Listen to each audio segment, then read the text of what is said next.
আসসালামু আলাইকুম বন্ধুরা, যে আমাদের ছোট ভাই রাসেল জালে মাছ ধরছে। জালে অনেক মাছ পড়েছে, এই যে হাড়ির মধ্যে আছে। দেখা যাক উপরে এসে দেখি কতটি মাছ পড়েছে।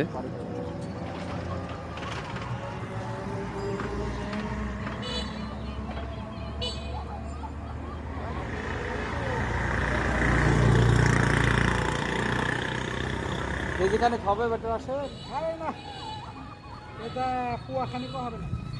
ওই দেখতে মেলা লাগছে তো।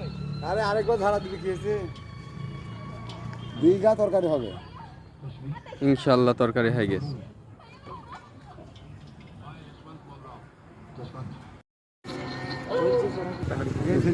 অনেকগুলাই মাছ পড়েছে দেখেন।